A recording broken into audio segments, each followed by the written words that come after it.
오늘은 김동리의 소설 영마 발단 부분이 되겠습니다.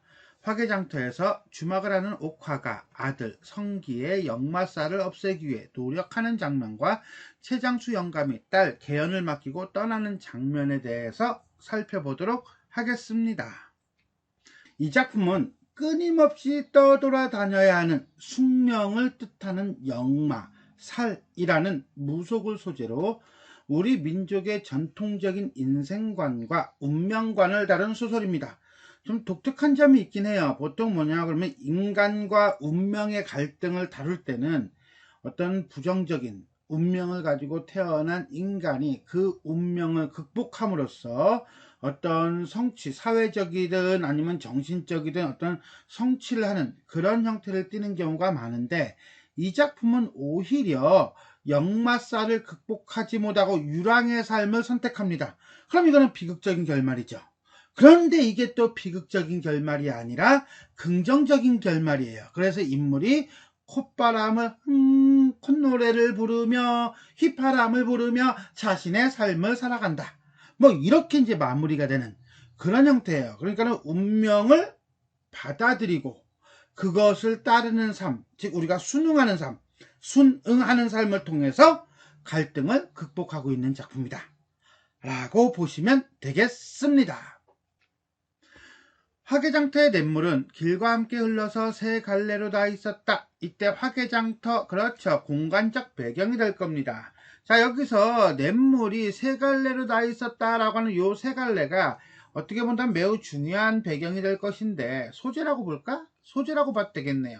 요거는 결말 부분을 봐야 돼요. 사실은 결말 부분하고 연결되면 성기라고 하는 인물이 선택하는 어떤 삶의 방향을 상징한다 라고 보시면 돼요. 이 세 갈래가 뭐냐, 한 줄기는 전라도 구례 쪽에서 오고, 한 줄기는 경상도 화개협에서 흘러내려, 그 다음에 여기서 뭐 했어? 합쳐서 푸른 산과 고목 그림자를 거꾸로 비친 채 호수같이 조용히 돌아 경상 전라 양도의 경계를 그어주며 나무로 흘러내리는 것이 바로 뭐야? 그렇지, 섬진강의 본류였다. 자, 여기서 우리는 요 단어를 난 챙길 거예요. 오고 합쳐서 그 다음에 본류였다 라고 하는 걸 통해서 화개장터라고 하는 것은 결국 이 오고 합치고 본류가 되는 부분, 즉 뭐야, 모든 것들이 만나는 장소이다 라고 보시면 되겠습니다. 화개장터는 뭐라고? 만남의 장소이다.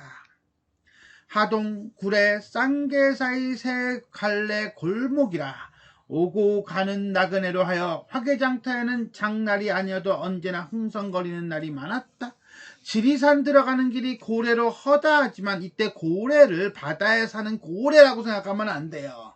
이거는 자고 일의 준말이에요. 그래서 자고 고일의 레가 줄어들어서 고래가 되고, 예로부터 지금까지 지리산으로 들어가는 길이 예로부터 지금까지 허다, 무진장 많지만 쌍계사 세이암의 화개엽 시우리를 끼고 앉은 화개장터의 이름은 높았다. 잠깐 하동, 구례라고 하는 건 세 갈래 길로 우리가 알겠는데 자꾸 쌍계사라고 하는 절을 건드리고 있네요. 그죠?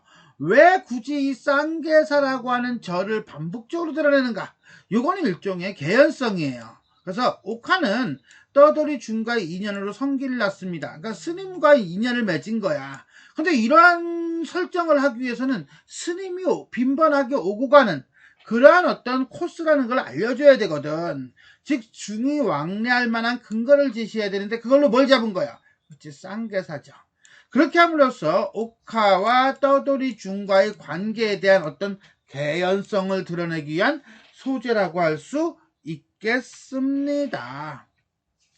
경상 전라 양도 접경이 한두 군데일 리는 없지만 또한 이 화개장터를 두고 말하는 것이었다. 전라도라 경상도라 가로지르는 뭐 이런 거예요.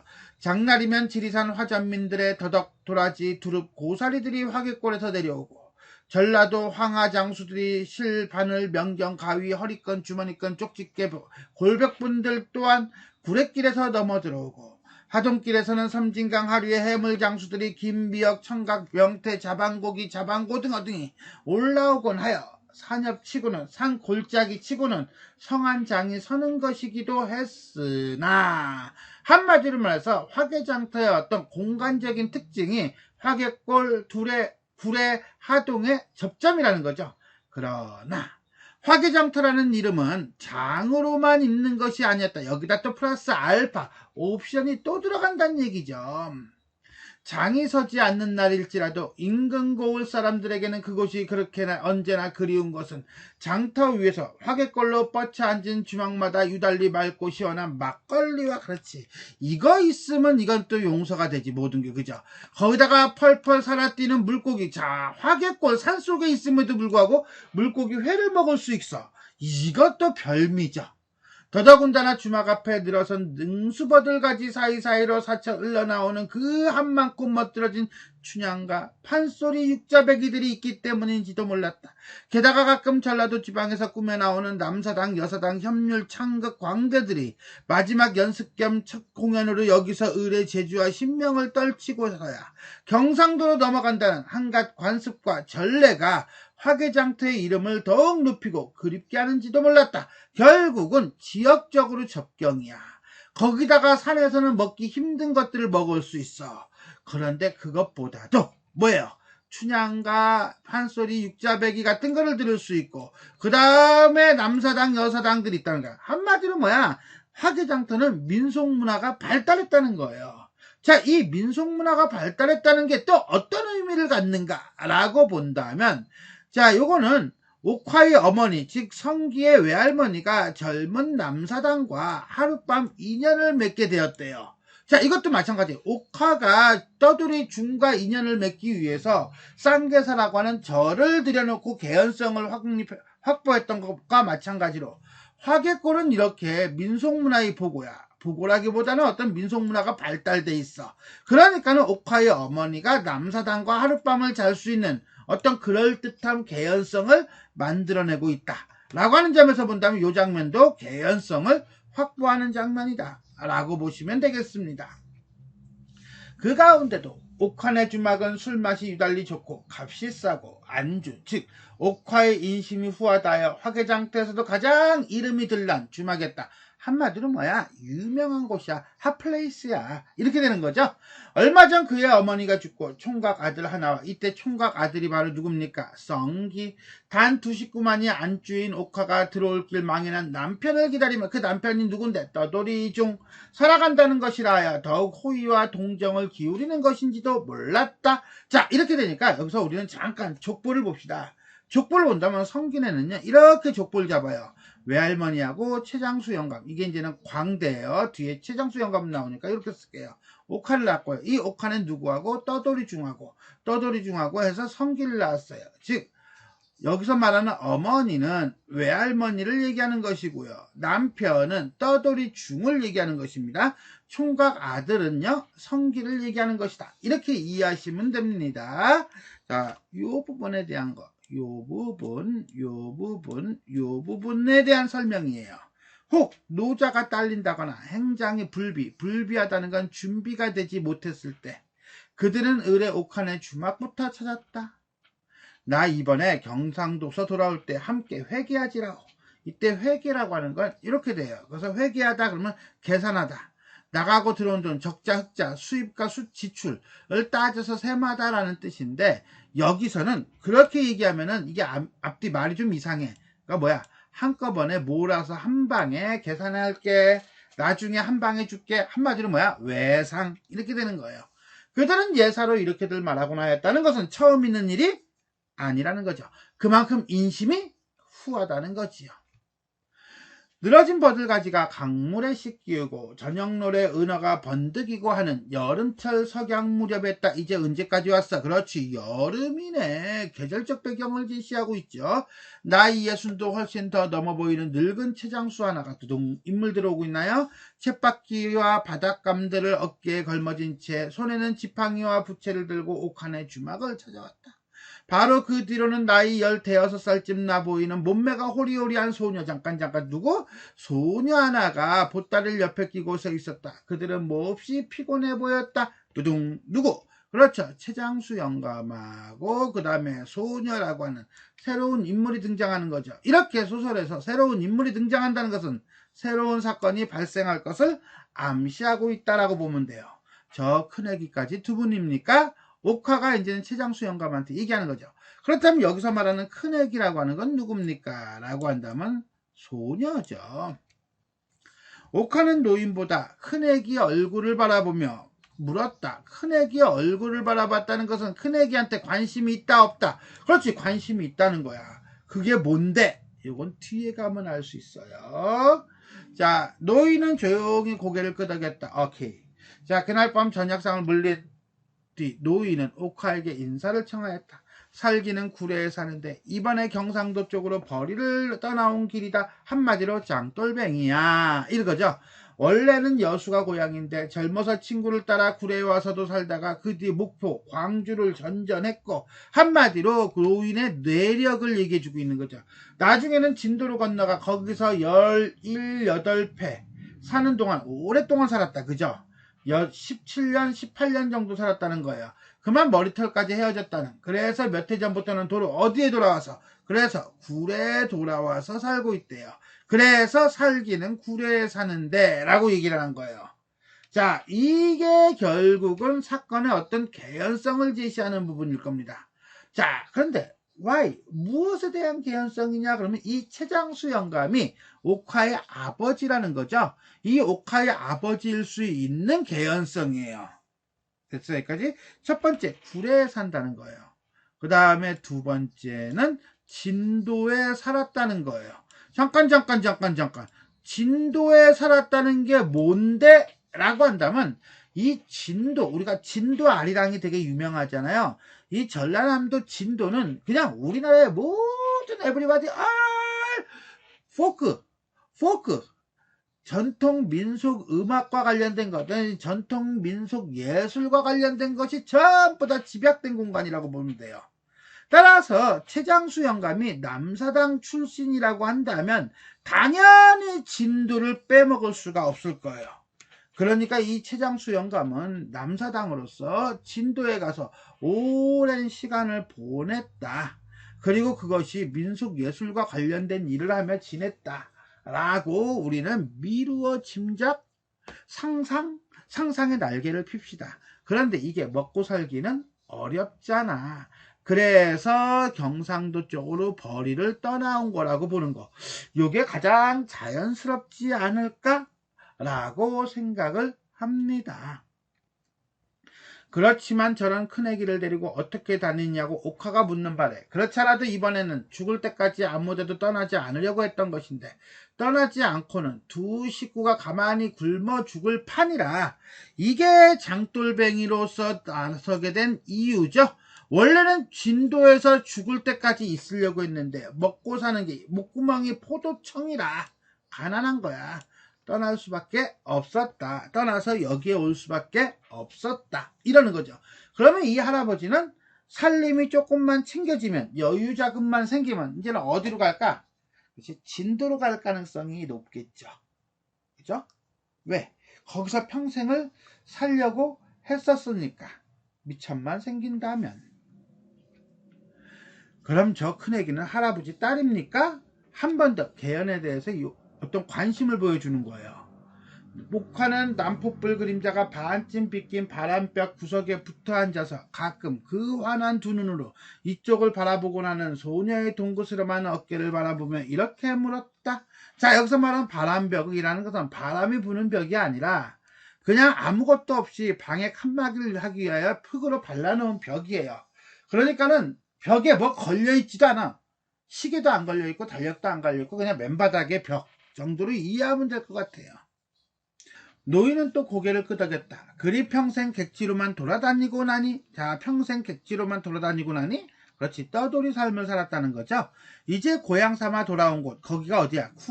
구례야. 또한 객지라. 그들 아비딸이 어디다 힘을 입고 살아가야 하는지 아무데도 의탁할 곳이 없다고 그들의 외로운 신세를 한탄도 했다. 나도 젊었을 때는 노는 것을 좋아했지라오. 노는 것을 좋아했지라오 라고 하는 거여서, 자, 슬쩍 힌트가 나와요. 그러면서 뭐야? 광대도 꾸며 댕겨봤는데, 자, 요거죠, 요거, 요렇게. 그러니까는 남사당을 했다는 거야. 그러다가 한번 바람 들어놓은 게 평생 못 가게 마련이라 24살 때 정초니까 꼭 36해 전 바로 이 장터에서도 하룻밤 논 일이 있지요 라고 하는 거. 일종의 뭡니까? 그렇죠, 언더플롯이에요. 복선이라고 보면 돼요. 옥화의 어머니와의 관계를 암시하고 있다라고 보시면 됩니다. 노인은 조용히 추억의 실마리를 더듬는 듯 방안을 두리번거리며 살펴보곤 하는 것이었다. 아유, 참 오래전 일세. 옥화는 잠옷 놀라는 신용이었다. 이튿날 비가 왔다. 화계 장날만 책잔을 펴는 성기는 내일 장볼 준비도 할 겸 하루를 앞두고 절에서 마을로 내려오고 있었다. 쌍계사에서 화계장터까지는 시오리가 좋은 길이라 해도 굽이굽이 벌어진 물과 돌과 산엽의 장려한 풍경은 언제보다 그에게 길덜미를 내지 않게 했다. 길덜미? 길멀미겠지. 처음엔 글을 배우러 간다고 할머니에게 손목을 끌리다시피 하여 간 곳이 절이었고, 그 다음에 손윗동무들의 사랑에 끌려다니다시피 하여 왔지만, 사실은 할머니가 글 배우라고 간 거는 아니에요. 뭐냐 그러면 절에 가면 이 역마살이 조금 사라지지 않을까? 라고 하는 거예요. 그러니까 이 할머니는 기본적으로 이 운명에 대해서 저항하고 극복하려고 하는 인물이다 라고 보시면 돼요. 이게 의도, 목적입니다. 하지만 요즘에 와서는 매일같이 듣는 북소리, 목탁소리, 그리고 경을치게 희맑은 은행나무, 염주나무 이런 것까지 모두 실증이 났대. 그러니까 어디론가 떠나고 싶다 뭐 이런 거예요. 자, 그런데 웃긴 게 뭐냐면 경을치게 희맑으냐 무슨 소리야? 원래 우리 관용어에는 경을치다라는 말이 있습니다. 근데 이 경을치다라는 말은 혼인하다, 꾸지람을 듣다, 벌을 받다 이런 의미예요. 그러면 경을치다와 희맑다가 연결되는다는 건 조금 언밸런스하죠. 왜? 이건 마이너스고 이건 플러스잖아. 그지? 그러니까 이건 일종의 무슨 표현이야? 반어적인 표현이다. 너무너무너무 매니 마치하게 희맑아서 마치 벌을 받는 것처럼 되게 맑다. 이렇게 되는 거예요. 자, 표현이 좀 애매하죠. 그죠? 하여튼 간에 이렇게 반어적인 표현이다 라고 하는 거 하나 알아두고요. 이런 것들까지 실증이 났다. 당초부터 어디로 훨훨 가보거나 싶었던 것이 소망이었지만 한마디로 떠나고 싶은 마음이 있었다는 거예요. 그러나 어디로 간다는 건 말만 들어도 당장에 두 눈이 시뻘거져서 역정을 내는, 한마디로 뭡니까? 역마살에 대해서 못마땅해 하고 그 다음에 걱정하는 옥화죠. 서방이 있나? 일가 친척이 있나? 나 외로워. 너 하나만 믿고 사는 인연의 팔자에 너조차 밤낮으로 어디로 간단 말이니? 난 누굴 믿고 사냐? 어머니의 넋두리는 이제 귀에 못이 박일 정도로, 한마디로 뭐야, 너무 자주 들어서 듣기 싫을 정도였다. 이러한 어머니보다도 차라리 10살 때부터 절에 보내어 중지를 시켰으니 인제 역마살도 거진다 풀려갈 것이라고 은근히 마음을 느끼시는 할머니는, 그러나 갑자기 세상을 떠나버렸다. 당사주라면 더 사죽을 무수던 할머니는 성기가 3살 났을 때 보인 그의 사주에 시천력이 들었다 하여 한때는 얼마나 낙담했던 것인지 모른다. 자, 여기서는 우리가 이 단어 역마살, 이 단어 하나 챙기시고요. 당사주라는 단어 하나 챙기고요. 시천력이라는 단어, 우리가 잘 안 쓰는 단어들이죠.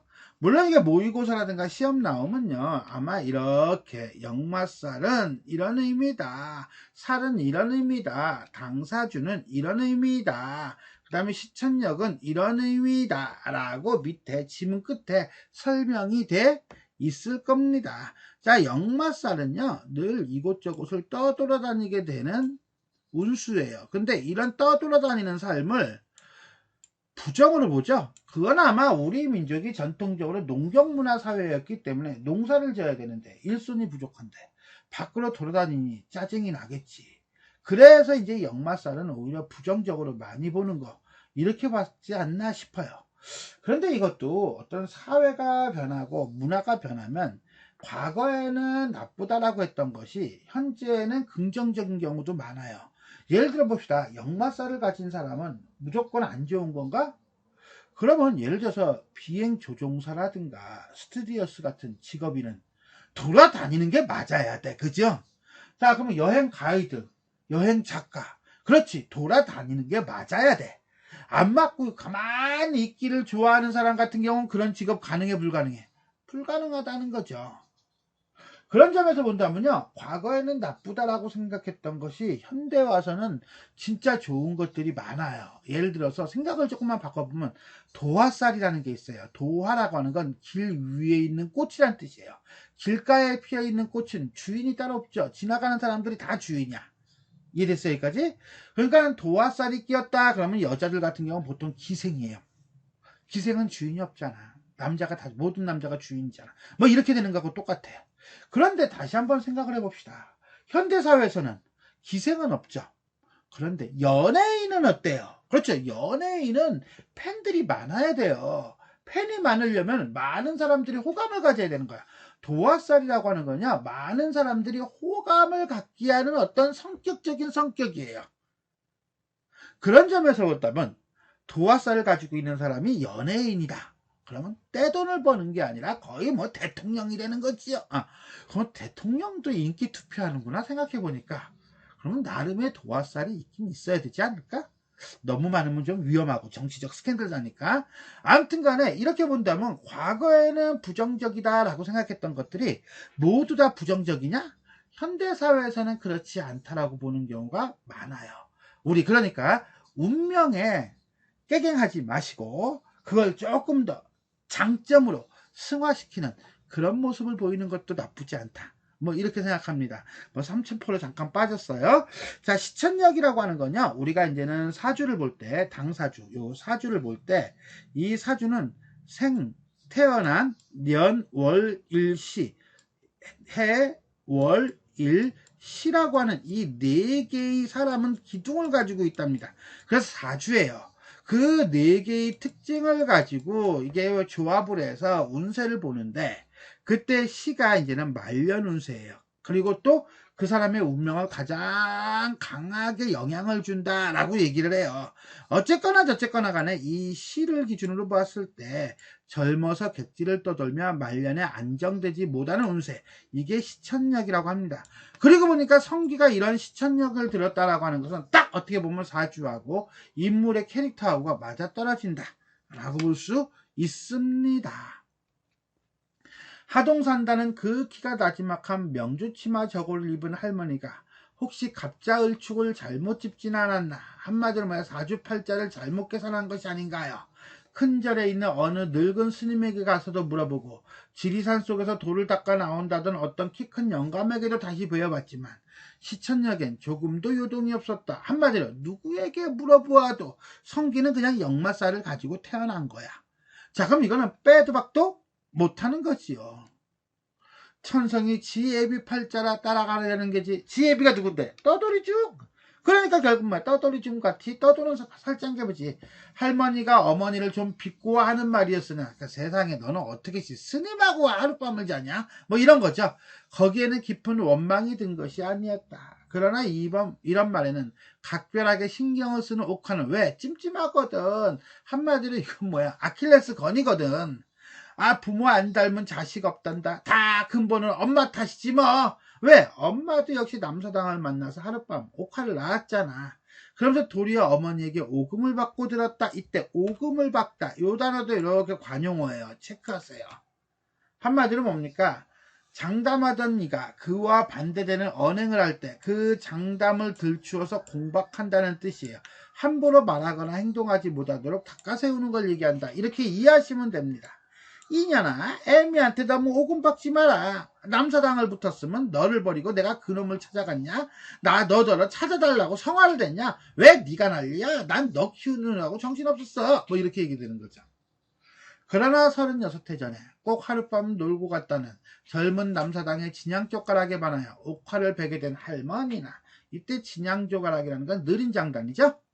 구름같이 떠돌아다니는 중과 인연을 맺어 성기를 가지게 된 옥화나 다 같이 화개장터 주막에 태어났던 그녀들이었다. 그러니까 이 화개장터라는, 여기서의 화개장터는 만남과 헤어짐의 공간이라고 보면 되겠죠. 그래서 누구를 원망할 턱도 없는 어미와 딸이었다. 똑같은 처지니까 똥병상련 뭐 이렇게 보면 돼요. 성기에게 역마살이 든 것은 어머니가 중서방 즉 성기의 아버지를 정한 탓이요. 어머니가 중서방을 정한 것은 할머니가 남사당 한마디로 뭐예요? 최장수 외할아버지죠. 성기에게 반했던 때문이라면 성기의 역마운도 결국은 할머니가 상본이라. 왜? 할머니가 먼저니까. 자, 성기가 역마살을 갖게 된 내력. 이 할머니는 성기에게 중질도 시켜보고 그 다음에 중질에서 못 갚은 살을 옥화가 뭐야? 책장사라도 시켜서 뭐 해보려고 그래? 풀어보려고 했어요. 뭐 하려고 했어? 풀어보려고 했대. 그러니까 여기서 말하는 중질이라든가 장사라든가 이런 것들은 어찌 본다면 할머니나 옥화의 입장에서는 운명, 역마살이라는 운명을 극복하려는 어떤 행동이다. 이렇게 이해하시면 되겠습니다. 성기로서도 불경보다는 암만 해도 이야기책에 끌리는 눈치요. 중질보다는 차라리 장사라도 해보고 싶다. 한마디로 장사꾼의 소질이 더 맞는 거죠. 그래서 청하고 바라는 일이기도 하여. 그러나 옥화는 꼭 화개장만 보기로 다짐을 했대. 꼭 화개장터에서만 장사를 하래. 왜?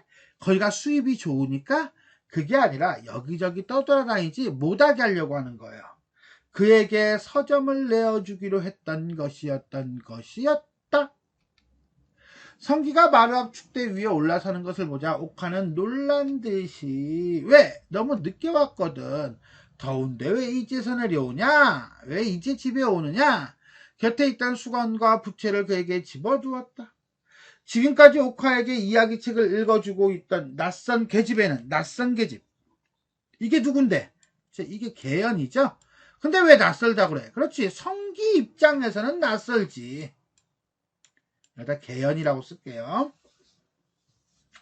책 읽던 것을 멈추고 얼굴을 들어 성기를 바라보았다. 갸름한 얼굴에 흰 자위 검은 자위가 꽃같은 선연한 두 눈이었다. 한마디로 뭡니까? 아리따고 고운 눈이었다. 외양묘사죠? 한마디로 계연은 이뻤다 이거죠. 요거 챙깁시다. 크게 어려운 거는 아니니까. 순간 성기는 가슴이 찌르르르 하며 갑자기 생기를 띄어 진 눈으로 집 앞에 들어선 버들가지를 바라보았다. 웬딴청? 이거는 반한 거지요. 그리고 둘 사이에는 문제가 발생한다 안 발생한다? 발생한다는 걸 암시하고 있습니다. 얼마 뒤 계집애는 안으로 들어가고 옥화는 성기의 점심상을 차려들고 나왔다. 최장수 딸이다. 어머니도 즐거운 얼굴이었다. 왜? 이거는 뭐야? 성기가 이제 정착할 수 있을 것 같아. 왜? 계연이하고만 잘 되면 결혼할 거 아니야. 결혼하면 정착해야지. 지가 어쩔 거야. 최장수라니. 성기는 밥상을 받은 채 그러나 얼른 숟가락을 들지도 않고 그의 어머니 얼굴을 쳐다보았다. 굴에 산다더라. 이번에 어쩌면 하동을 해서 진주 쪽으로 나가볼 참이라는데 어제 저녁에 화개골로 들어갔단다. 그래서 계연이 여기 있단다 라고 보는 거예요. 놓쳤죠? 그죠? 이거 숟가락을 들지도 않고 라고 하는 건 이거예요. 밥 먹는 것도 있고. 그리고 저 딸아이는 그 최장수의 무남동녀인데 영감이 화개골 쪽으로 들어갔다. 나와서 하동 쪽으로 나갈 때 데리고 가겠다고 하도 간청을 하기에 좀 맡아 있어 주기로 했다면서 옥화는 성기의 눈치를 살피며 그의 얼굴을 물끄러미 바라보았다. 눈치를 왜 살펴? 허락하지 않을까봐? 그게 아니죠. 성기가 얘를 호감 있어 할까 안 할까 라고 하는 반응을 보려고 하는 거예요. 화개골에서 며칠이나 있겠다는데 관심을 보이죠. 들어가서 재미난다는 거 왜 들어갔는데? 장사하려고. 그러면 이 재미는 뭐겠어? 그렇죠. 이익이 생기면 지리산 쪽으로 깊이 들어갈 눈치더라. 그래. 그런 사람 딸같이는 안 보이지? 그런 사람 어떤 사람? 장돌뱅이의 딸같이는 안 보이지? 자꾸 부추기는 거야. 부추겨. 계연의 장점은 부각시키고 단점은 감추고. 계연이란 이름이었다. 성기는 잠자코 밥숟가락을 들었다. 그러나 밥은 반도 먹지 않고 상을 물렸다. 왜? 자꾸 신경이 쓰이는 거야. 자꾸 관심이 땡기는 거야. 호감과 관심. 자, 이렇게 해서 우리는 김동리의 역마, 발단 부분에 대해서 살펴봤습니다. 자, 화개장터에서 주막을 하는 옥화가 아들의 역마살을 없애기 위해 노력하는 장면과 최장수 영감이 딸 계연을 맡기고 떠나는 장면이라고 했는데, 결국은 화개장터라고 하는 공간적 배경이 가지고 있는 의미와 그 다음에 옥화, 그 다음에 아들 성기, 그 다음에 계연이라고 하는 인물이 등장하면서 그 인물들의 전사를 쭉 밝히고 있는 그런 대목이라고 보시면 되겠습니다. 자, 이렇게 해서 오늘 김동리의 역마 발단 부분 살펴보았습니다. 지금까지 내용이 도움이 되셨다면 좋아요와 구독 버튼 눌러주시고요. 알림 설정 부탁드리겠습니다. 수고하셨습니다.